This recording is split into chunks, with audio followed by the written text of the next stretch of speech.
Hello gunners, welcome back to another video, the second video of the day, because apparently Arsenal are interested in Serhou Guirassy from VfB Stuttgart, and I just wanted to go through and talk about him as a player and whether this is a deal we should actually be going for. But before I begin, I hate to do it, but please smash the like button, smash the subscribe button and turn on those notifications. It would really help me out.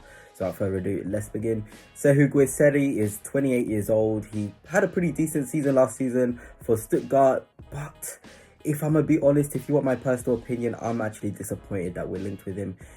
At a bargain price of 18 million, it seems lucrative, but the way we're going, we want to be, challenging Manchester City and taking a Premier League, title home with us. Is Guirassy a striker that's going to elevate us to that level? No. He maybe raises the floor a little bit, but at 28, there's just not much really to work with. And I just don't think he's the sort of striker we need. We need a younger profile than Kai Havertz if we're going to sign a striker. Not someone like Guirassy who, I'm going to be honest, he's probably a one-season wonder. Looking at his stats, if I just pull it up here, he had 28 goals and 2 assists in 28 matches for Stuttgart, which I'm not going to lie is an incredible record. But it's the fact that only last season he had 11 goals in 22 games. So he hasn't had 4 or 5 seasons in a row where you can say he can get you goals. Even before, when he was at Rennes, he had a season of 9 goals and 10 goals respectively. And that doesn't fill you with as much confidence, really. They do say strikers get better as they get older, but we are not at a stage where we can bank on that, really. We want level raisers. Get an Osimhen, get a Serhou, get someone like that. Gyökeres as well. Not Guirassy, even for that 18 million price tag. I'm disappointed that we're actually linked with him. Let me know your thoughts as you're watching this about the lad. The clips are going on in the background. He is strong. He can hold up a ball. There's no question about that. He does like to get really physical, and you can say maybe in those games where, we need to hold the ball up better, he's much more refined than Kai Havertz in that aspect and can draw fouls and just relieve the pressure that is on us.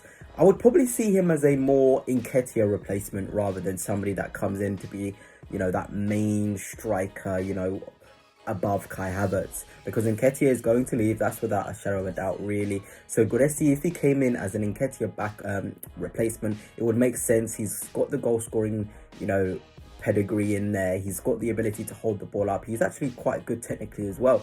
He is really good, and that's what you need from a Mikel Arteta striker. It's all well and good putting the ball in the back of the net. Can you hold it? Can you bring others into play? Can you make us fluid in the attacking third? If you can do that, you'll do really well. But like I've said, I'm just thinking about his age. I'm just thinking about the amount of years he's had at, top level, scoring goals consistently. And another thing is his injury record. I don't think there's been a single season where he's played 38 games, whether that be through little niggles. We don't need that right now. We need someone that's constantly available. Even Eddie Nketiah, he was always available, even in those games where he played a lot in a row. I think that's one of the things that I give my, kudos to Nketiah for. He's always fit, he's always available, and it does really help us out in some of those games where we need an Eddie to just come on, close off the game, final minutes. He is a willing runner. So maybe Guirassy, if he's going to play that role, he'll be suited to it, because his injuries, even for Stuttgart last season, he could have scored even more goals but got injured at a really, really bad time for them. So I think you've got to weigh a guy like this, pros and cons, really. And I'm just seeing a lot more cons than pros. Prolific scorer, his ball striking is at such a high level. I'll give it to him. He really does know how to angle his shots. When he's in and around the 18-yard box, he looks really dangerous with his headers, with his poaching ability. This is what you want from a striker. Something maybe that Havertz doesn't have. Maybe we want to go for separate profiles to Havertz, someone that's a pure box threat.